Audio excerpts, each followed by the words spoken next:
আসসালামু আলাইকুম ওয়া রাহমাতুল্লাহি ওয়া বারাকাতুহু। আলহামদুলিল্লাহি রাব্বিল আলামিন ওয়াসসালাতু ওয়াসসালামু আলা সাইয়্যিদিল আম্বিয়াই ওয়াল মুরসালিন ওয়া আলা আলিহি ওয়া আসহাবিহি আজমাইন। বিশ্বজাহানের প্রতিপালক আল্লাহ সুবহানাহু ওয়া তাআলার প্রশংসার মাধ্যমে স্বাগত জানাচ্ছি দর্শক। টেলিভিশন সেটের সামনে অথবা সোশ্যাল মিডিয়ার কল্যাণে এখন টেলিভিশনে যারা এই মুহূর্তে আমাকে দেখছেন, আপনাদের সকলকে আন্তরিক মোবারকবাদ। রমাদানের একেবারে শেষ প্রহর, আজকের সম্ভাব্য শেষ রমাদান হতে পারে যদি চাঁদ উঠে যায়। 29তম রমাদানের এই পড়ন্ত বেলায় এখন টেলিভিশনের পর্দায় আপনাদেরকে স্বাগত জানাচ্ছি আমি ইসমাইল ইবনে মুজাম্মেল হক। ফার্মফ্রেশ নিবেদিত সংযমের অর্থনীতি অনুষ্ঠানটির সহ পৃষ্ঠপোষকতায় রয়েছে ইজি ফ্যাশন লিমিটেড। দর্শক, দেখতে দেখতে একটি মাস আমরা কাটিয়ে ফেললাম।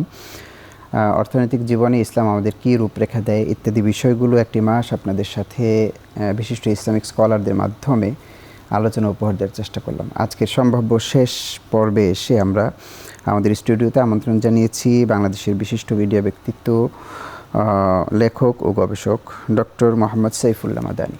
আসসালামু আলাইকুম রহমতুল্লাহি ওয়া বারাকাতুহু। ওয়ালাইকুম আসসালাম রহমতুল্লাহ। মুহতারাম, আপনাকে স্বাগত জানাচ্ছি। আপনাকে অশেষ ধন্যবাদ। এই একটি মাস, কোরআন নাজিলের এই মাস, তাকওয়া অর্জনের এই মাসে আমরা কি অর্জন করলাম? আমরা বিষয়টি সাজিয়েছি সংযমের মাসে আমাদের অর্জন। হ্যাঁ, খুবই চমৎকার। আপনি যে বিষয়টি উপস্থাপন করেছেন এটি অত্যন্ত চমৎকার বিষয় এবং সময় উপযোগী। বিশেষ করে রমাদান মাসের শেষ দিকে আমাদের কাছে এটা আমাদের চিন্তায় এবং আমাদের মন মগজে এই বিষয়টি আসা দরকার যে আমি আসলে রমাদান মাস থেকে কী নিয়ে বেরিয়ে যাচ্ছি। রমাদান মাস এর যেই সংযম আমি করেছি, রমাদান মাসে যে আমি সিয়াম পালন করেছি, বা রমাদান মাসে আমি যে আমার পানাহার, খাবার এবং টেন্ডেন্সি যে চাহিদা আছে সেগুলোকে আমি নিয়ন্ত্রণ করে আল্লাহর বিধানের আনুগত্যের সাথে সেগুলো আমরা পালন করতে পেরেছি, সেখান থেকে আমি কি অ্যাচিভ করলাম, অর্জন কী করলাম। প্রথম কথা হচ্ছে রমাদান মাসে আল্লাহর বান্দাগণ প্রথম যে বিষয়টি অর্জন করতে পারবে সেটা হলো যে আল্লাহর বিধানের পালনের ক্ষেত্রে আল্লাহ তাআলার পর্যবেক্ষণকে, আল্লাহ রাব্বুল আলামিনের মুরাকাবাতুল্লাহি আযজা ওয়া জাল, যে আল্লাহ সুবহানাহু ওয়া তাআলা আমাদেরকে দেখছেন এবং আমাদের সব কিছু আল্লাহ তাআলা নিয়ন্ত্রণ করছেন।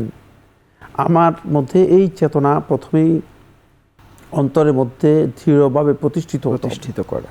এই ইয়াকিন যতক্ষণ পর্যন্ত একজন ইমানদার ব্যক্তির মধ্যে না আসবে ততক্ষণ পর্যন্ত তিনি আসলে এখান থেকে কিছুই অর্জন করতে পারবেন না। এই জন্য আমরা সকল ক্ষেত্রেই, যেমন আমরা যখন ইফতারে বসতাম হালাল খাবার নিয়ে, আমরা 1 সেকেন্ড আগে ইফতার করতাম না। আমরা যখন সাহারির জন্য খাবার নিয়ে বসতাম তখন আমরা আজান হওয়ার পরে হাতে লোকমা থাকলেও সেটা মুখে দিতাম না।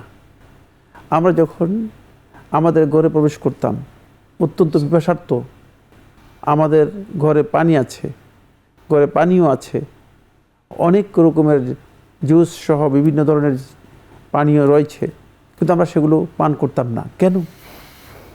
একটি কারণ, সেটা হচ্ছে যেহেতু আমাদের তাকওয়া আল্লাহ তাআলা আমাদেরকে দেখছেন। সুতরাং সেখানে আমাদেরকে প্রথম পয়েন্টে যেটা আসতে হবে সেটা হলো যে আমাদের অন্তর মধ্যে এই দৃঢ় প্রত্যয় আসতে হবে যে আল্লাহ রাব্বুল আলামিন সকল ক্ষেত্রেই শুধুমাত্র রমাদান মাসেই আমাকে পর্যবেক্ষণ করছেন, রমাদান মাসেই আমি আল্লাহর বিধানের জন্য বাধ্য হয়েছি, রমাদান মাসেই আমি এই কাজটি করব, আর অন্য সময় করব না এমন নয়, বরং আল্লাহ সুবহানাহু ওয়া তাআলা আমাকে পর্যবেক্ষণ করছেন সকল সময়। সেটা আমাকে প্রথম আনতে হবে। 2 নম্বর যে বিষয়টি সেটা হলো এখান থেকে অর্জনটা আমার 3 দিক থেকে আমাকে পরিমিত ভাব বা পরিমিত অবস্থানে আসতে হবে। এটা ইমানদার ব্যক্তিদের জন্য খুবই গুরুত্বপূর্ণ বিষয়। 1 নম্বর বিষয় হচ্ছে খাবারের ক্ষেত্রে আমি পরিমিত খাবার গ্রহণ করার ব্যাপারে আমাকে দৃঢ় সংকল্পবদ্ধ হতে হবে। আমরা আসলে অনেকেই খাবারের বিষয়গুলো জানি না। রাসূলুল্লাহ সাল্লাল্লাহু আলাইহি ওয়াসাল্লাম সুনান তিরমিজি riwayat-এর মধ্যে এসেছে, রাসূলুল্লাহ ইরশাদ করেছেন যে ওয়াল মুমিনু ইয়াকুলু ফি মা'আন ওয়াহিদ ওয়াল কাফিরু ইয়াকুলু ফি সাবআতি মা'a। ইমানদার ব্যক্তি সে শুধুমাত্র এক বুড়ি ভোজন করে খাবে, মানে এই যে বুড়ি ভোজন, এর কাফের ব্যক্তি 7 বুড়ি পরিপূর্ণ মানে ভোজন করে খাবে, কিন্তু ইমানদার ব্যক্তির পরিমাণ হবে যে সে শুধুমাত্র এক বুড়ি ভোজন করে খাবে, 3 ভাগের 1 মানে যেটাকে ইমানদার ব্যক্তির সর্বোচ্চ অনুমোদন দেওয়া হয়েছে 3 ভাগের 1 ভাগ। 3 ভাগের 1 ভাগ মানে 3 ভাগের 1 ভাগ খাবে এটা নয়, এটা 3 ভাগের 1 ভাগ হচ্ছে তাকে অনুমোদন দেওয়া হয়েছে 3 ভাগের 1 ভাগ খাবে। আচ্ছা, মানে এটা হলো সর্বোচ্চ অনুমোদন। তো আমাদেরকে কিন্তু রমাদান মাসের সংযমের এই মাস আমাদেরকে এটা শিক্ষা দিচ্ছে যে আমি খাবারের পরিমিত খাবার গ্রহণ করব। আমি বাকি যদি 11 মাস পরিমিত খাবার গ্রহণ করে থাকি তাহলে আমার স্বাস্থ্য, আমার শরীরের অবস্থান সবটাই ঠিক থাকবে। জি, এর মধ্যে কোনো ধরনের মানে ক্ষতির দিকগুলো এর মধ্যে কোনোভাবে জটলা বাঁধবে না। জি, বাকি দিকগুলোতে আমরা শাইখ আসবো, আমাদের বিরতির সময় হয়েছে। দর্শক, রমাদানের শেষ প্রহরে দেখছেন সংযমের অর্থনীতি, নিয়ে নিচ্ছি ছোট্ট একটু বিরতি, আমাদের সাথেই থাকুন, ইনশাল্লাহ ফিরে আসছি।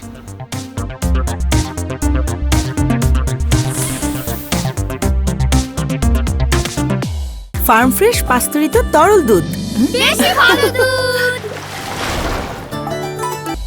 আল্লাহুম্মা সাল্লি ওয়া সাল্লিম আলা নাবিয়িনা মুহাম্মদ। দুরুদ ও সালামের সাথে বিরতির পর আরেকবার স্বাগত জানাচ্ছি দর্শক আপনাদেরকে। এখন টেলিভিশনের পর্দায় ফার্ম ফ্রেশ নিবেদিত সংযমের অর্থনীতি আয়োজনে অনুষ্ঠানটির সহ পৃষ্ঠপোষকতায় রয়েছে ইজি ফ্যাশন লিমিটেড। আজকের সম্ভাব্য শেষ ইফতারে আমরা ডক্টর সাইফুল্লাহ মাদানী হাফেজাহুল্লাহকে পেয়েছি। আমরা শুনছিলাম সংযমের এই মাসে আমাদের অর্জন, শাইখ বলছিলেন বিরতির পূর্বে। হ্যাঁ, এরপরে আমাদেরকে পরিমিতি ভাবটাকে নিয়ে আসতে হবে আমাদের টেন্ডেন্সির ক্ষেত্রে। জি, আমরা আসলে অনেকেই নিজেকে নিয়ন্ত্রণ করতে পারি না। কি বলেছেন রাসূলুল্লাহ সাল্লাল্লাহু আলাইহি ওয়াসাল্লাম? বলেছেন ফা ইন্নাহু লাহু ফিজা। যদি সত্যিকার কোনো ব্যক্তি সিয়াম পালন করে থাকে তাহলে সে নিজের টেন্ডেন্সি যেই মানে অতিরিক্ত যে একটা ভাব আছে সেটাকে সে নিয়ন্ত্রণ করতে পারবে এবং সেটা সে অর্জন করতে পারবে।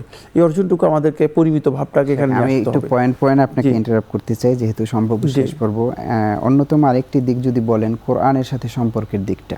হ্যাঁ, এখানে আমাদের যে বিষয় অর্জন সেটা হলো যে কোরআনটা আমাদের কাছে একটা দাবি নিয়ে এসেছে। জি, মানে কোরআন কিন্তু একটা পরিপূর্ণ দাবি নিয়ে এসেছে। সেই দাবি হচ্ছে এই যে আমরা কোরআনটা পড়ব এবং কোরআন বুঝবো, কোরআন অনুযায়ী নিজেদের জীবনকে সাজাবো।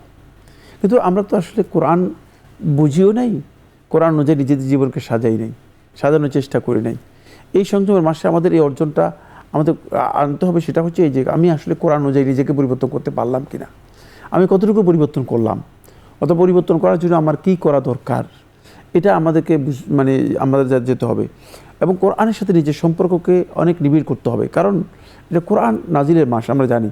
কোরআন আমাদেরকে বারবার এই হাতছানি দিয়ে যাচ্ছে যে আমি কিন্তু আসলাম তোমাদের কাছে আমার মেসেজগুলো রেখে গেলাম, সেই মেসেজগুলো তোমরা তোমাদের জীবনে মানে বাস্তবায়ন করো, সেগুলোকে তোমরা গ্রহণ করো। তো সেগুলো যদি আমরা গ্রহণ করতে পারি, মানে এই সংযমের মাসে যদি সেগুলো আমরা নিজেদের জীবন বাস্তবায়ন করতে পারি তাহলে আমাদের অর্জনটা সঠিক হবে। আর যদি সেটা বাস্তবায়ন না করি তাহলে আমাদের অর্জনটা কী হবে না, সঠিক হবে না।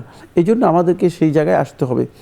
আমি আরেকটি পরিমিত ভাবের কথা বলবো, সেটা হচ্ছে আমাদেরকে রমাদান মাসের এই সংযম মাসে একটি জিনিস শিক্ষা দিয়েছে, সেটা হলো এই আমাদের কথা এবং বলার ক্ষেত্রে আমাদের নিজেদেরকে নিয়ন্ত্রণে আনতে হবে। আমাদের কথাগুলো বলগাহীন হবে না, দায়িত্বহীন হবে না। আমরা প্রত্যেকটা ক্ষেত্রেই মানে প্রত্যেক বক্তব্যের রিপ্লাই দিতে হবে, প্রত্যেক বক্তব্যের মানে আমাকে মানে কথার এগেনিস্টে কথা বলতে হবে এবং প্রতিবাদ করতে হবে, প্রতি উত্তর দিতে হবে, আচরণগত সেই বিষয়গুলো আমাদেরকে শিক্ষা দেয়নি, বরং আমাদেরকে এটা শিক্ষা দিয়েছে যে আমরা চুপ থাকলেও আমাদের কথা মানে কী হয়, মেসেজ পৌঁছে যাবে। ফলে রাসূলুল্লাহ সাল্লাল্লাহু আলাইহি ওয়াসাল্লাম তো সেটাই বলেছেন, যদি কোনো ব্যক্তি কারোর সাথে এসে এমন আচরণ করে যে আচরণটা গর্হিত অপছন্দনীয় আচরণ করে, তাহলে সে ফাইন কাতালা ফাইন সাবাহু আহাদুন আও কাতালাহু, যদি তাকে কেউ গালিগালাজ করে অথবা তার সাথে দুর্ব্যবহার করে, কটূক্তি করে অথবা তার সাথে কোনো না কোনোভাবে বাড়াবাড়ি করার জন্য চেষ্টা করে, ফালিয়াকুল ইন্নিমরুউন সাইম, সে যেন বলে আমি একজন রোজাদার ব্যক্তি। দেখেন কি মানে আমাদেরকে কি অ্যাচিভ করতে দিচ্ছে, মানে আমি আমার কথাটাকে কত বেশি নিয়ন্ত্রণ করব। এখানে নিয়ন্ত্রণ মানে আমার অর্জনের অন্যতম একটা দিক হচ্ছে আমাকে সহিষ্ণুতার সর্বোচ্চ মানে আসতে হবে। আমি যাতে করে অন্যের সাথে আচরণের ক্ষেত্রে, অন্যের সাথে লেনদেনের ক্ষেত্রে, সকল ক্ষেত্রেই আমি যেন হালিম হতে পারি, সহিষ্ণু হতে পারি। কারণ এটা সহিষ্ণুতার দিক আমাদেরকে শিক্ষা দিচ্ছে। কারণ আমি অনেক কিছু বর্জন করে মানে এখানে সহিষ্ণুতার বিষয়টাকে আমি গ্রহণ করতে চাচ্ছি। এরপরে যে বিষয়টি আমাদের অর্জন সেটা হলো এই, আমরা শয়তানের সাথে আমাদের একটা দূরত্ব তৈরি হবে। শয়তানের সাথে দূরত্ব তৈরি হবে, রমাদান কিন্তু সংযমের এই বিষয়টি আমাদেরকে হাতছানি দেয় বারবার।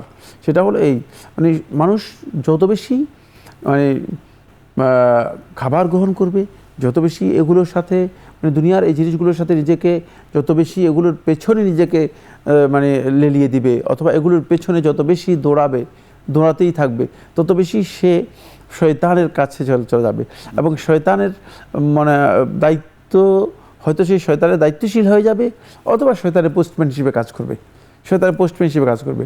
কিন্তু সংযমের এই মাস যদি আমি সত্যিকারভাবে পালন করে থাকি, সত্যিকার যদি সিয়াম পালন করে থাকি, সত্যিকার যদি তাকওয়া অর্জন করতে পারি, যেই তাকওয়ার মাধ্যমে আমি আল্লাহ তাআলার ভয়টাকে, আল্লাহর আযাবের ভয়টাকে আমার অন্তরের মধ্যে পরিপূর্ণরূপে বিশ্বাস করি, তাহলে দেখব যে শয়তান থেকে আমার দূরত্ব তৈরি হচ্ছে।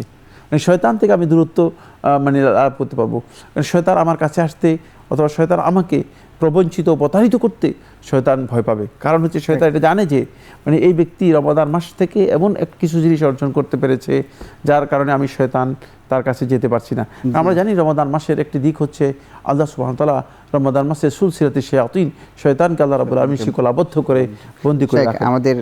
আমাদের আর গুরুত্বপূর্ণ দুইটি পয়েন্ট আছে, বিরতি থেকে ফিরে ইনশাআল্লাহ দুইটি পয়েন্টে আপনার আলোচনা নেব। ধন্যবাদ দর্শক, সময় হলো আরেকটি বিরতির, আমাদের সাথেই থাকুন, ফিরে আসছি কিছুক্ষণের মধ্যে ইনশাআল্লাহ।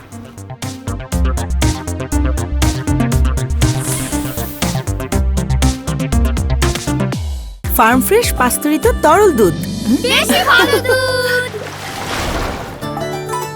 আল্লাহুম্মা সাল্লি ওয়া সাল্লিম ওয়া বারিক আলাইহি। প্রিয় দর্শক, বিরতির পর আরেকবার স্বাগত জানাচ্ছি ফার্ম ফ্রেশ নিবেদিত সংযমের অর্থনীতি আয়োজনে। অনুষ্ঠানটির সহ পৃষ্ঠপোষকতায় রয়েছে ইজি ফ্যাশন লিমিটেড। দর্শক, আজকের সম্ভাব্য শেষ পরন্ত বেলায় আমরা ডক্টর মোহাম্মদ সাইফুল্লাহ হাফিজুল্লাহ আমাদের সাথে আছেন। আমরা শুনছিলাম একেবারেই একটি মাস আমরা সংযমের মাসে আমাদের অর্জনটা কি হলো। শায়েখের কাছে আমি একটি প্রশ্ন রাখতে চাই, সেটি হলো আপনি যে দিকগুলো বললেন এর পাশাপাশি ক্ষমার একটি দিক রয়েছে। আমরা যদি ক্ষমা অর্জন করতেই না পারি তাহলে তো সকল কিছুই ব্যর্থতায় পর্যবসিত হবে। ধন্যবাদ আপনাকে, খুবই গুরুত্বপূর্ণ বিষয়, ঠিকই বলেছেন। আসলে ইমানদার ব্যক্তির জীবনে প্রত্যেকটি বিষয় তার ইচ্ছা মতো মন মতো হবে, চাহিদা মতো হবে এমনটি হয় না। জি। এবং আমরা সব সময় একটাই চাই, সেটা হচ্ছে এই যে আমাদের জীবনে যত ভুল ত্রুটি আছে, অপরাধ অন্যায় আছে, গুনাহ খাতা আছে, এগুলো আমরা আল্লাহ তাআলার কাছে ক্ষমা চাই। এবং আমরা সবাই কায় মনোবাক্যে সর্বন্তকরণে এটা দাবি করি, চাই যে আল্লাহ তাআলা যেন আমাকে ক্ষমা করে দেন। কিন্তু আমরা অন্যকে ক্ষমা করতে পারি না। জি। অন্যকে ক্ষমা করার ব্যাপারে আমি খুব রিজিড, আমি খুব মানে কঠোর থাকি, আমি খুব হার্ড থাকি, আমি অন্যকে ক্ষমা করতে পারি না। এ কাজটি সঠিক নয়। যে বরং আল্লাহ সুবহানাহু ওয়া তাআলা মুহসিনিনদের পরিচয় যখন আল্লাহ তাআলা করে দিচ্ছেন কোরআনে কারীমের মধ্যে, আল্লাহ রাব্বুল আলামিন যখন মুহসিনিনদের পরিচয়, মানে যারা মানে ইসলামের সর্বোচ্চ গ্রেড হচ্ছে ইহসানের গ্রেড, সর্বোচ্চ যে মর্যাদা হচ্ছে সেটা হচ্ছে ইহসানের মর্যাদা। ইহসানের এই মর্যাদায় যারা পৌঁছবেন তাদের যখন আল্লাহ সুবহানাহু ওয়া তাআলা পরিচয় করে দিচ্ছেন, তখন আল্লাহ রাব্বুল আলামিন এই কথা বলে দিচ্ছেন যে এই গ্রেডে পৌঁছবে যারা, তাদের অন্যতম প্রথম কাজ হচ্ছে ওয়াল কাযিমিন আল গাইজ, তারা নিজেদের ক্রোধকে তারা পরিপূর্ণরূপে হজম করতে পারবে। মানে ক্রোধ আসলেও সেটাকে সে বাস্তবায়ন করবে না, অন্যের উপর ক্রোধ চাপিয়ে দেবে না, অন্যের উপর এই ক্রোধান্বিত হয়ে আক্রমণ অথবা অন্যকে আঘাত করবে না। ওয়াল আফিনা আনিন নাস, 2 নম্বর হচ্ছে মানুষদেরকে ক্ষমা করবে। এটা ক্ষমাটা এত গুরুত্বপূর্ণ, যে ব্যক্তি ক্ষমা করবে সে ক্ষমা পাবে। কারণ আল্লাহ সুবহানাহু ওয়া তাআলা আল্লাহর বান্দাদেরকে আল্লাহ রাব্বুল আলামিন ওই প্রতিদানটা সেভাবেই দেন। আর আমারও আল জাযা মিন জিনসিল আমল, আমল তার যেমন হবে প্রতিদানটাও তার কি তেমনই হবে। সুতরাং কোনো ব্যক্তি যখন ক্ষমা করবে তখন সে ব্যক্তি আল্লাহর পক্ষ থেকে ক্ষমা পাবে। এই জন্য রমাদান মাসটা আমরা যখন সংযমের এই মাসে যখন ক্ষমাটাকে আমাদের নিজেদের জন্য একটা অর্জন হিসেবে নিব, এবং আমি আমার জীবনের বিভিন্ন পর্যায়ে যখন ক্ষমাকে আমি আমার একটা দায়িত্ব, একটা নিয়মিত অভ্যাসে পরিণত করব, নিয়মিত আমার মানে চারিত্রিক বৈশিষ্ট্যে পরিণত করব, তখন আমি দেখব যে মানে অন্যরাও আমার প্রতি ক্ষমা করছেন এবং অন্যরা আমার প্রতি অন্যদের ভালো ব্যবহার এবং ভালোবাসা আমি পাচ্ছি। ক্ষমা মানুষকে 2 দিক থেকে সহযোগিতা করে। একটি হচ্ছে শত্রুতা কমিয়ে দেয়। ফাইজাল্লাযী বাইনাকা ওয়া বাইনাহু আদাওয়াতুন কাআন্নাহু ওয়ালিয়্যুন হামীম। ফলে বন্ধুত্বর মতো একটা সম্পর্ক তৈরি হয়ে যায় ওই ব্যক্তির সাথে, যে ব্যক্তির সাথে আপনার শত্রুতা দুশ্মনী ছিল। দ্বিতীয়ত যে জিনিসটি ক্ষমা করে থাকে সেটা হচ্ছে ক্ষমার মাধ্যমে আপনি মানুষের ভালোবাসা অর্জন করতে পারেন।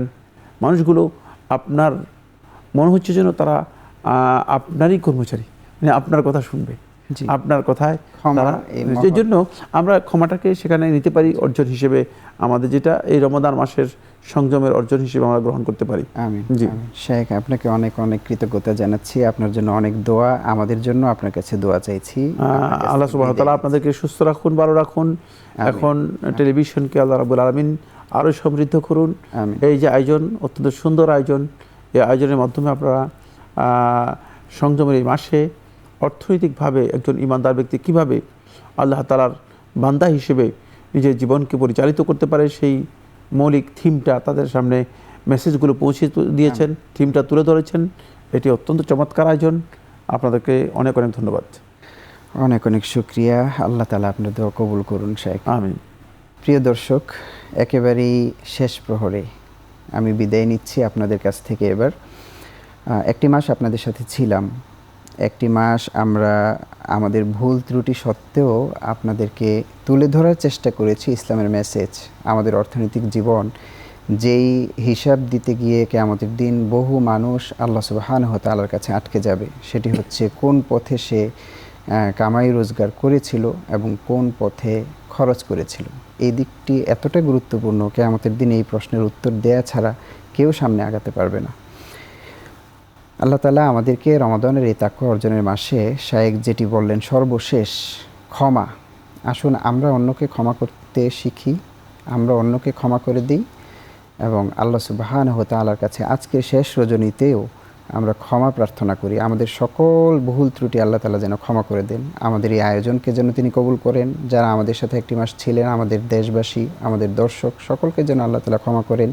এই আয়োজনের পিছনে সামনে ক্যামেরার যারাই যেভাবে সহযোগিতা করেছেন, স্পন্সর দিয়েছেন, সকলের যা আমরা আল্লাহ তাআলার কাছে কামনা করছি। সুবহানাকাল্লাহুম্মা বিহামদিক আশহাদু আল্লা ইলাহা ইল্লা আনতা আস্তাগফিরুকা ওয়া আতুবু ইলাইক। ওয়াসসালামু আলাইকুম ওয়া রাহমাতুল্লাহি ওয়া বারাকাতুহু।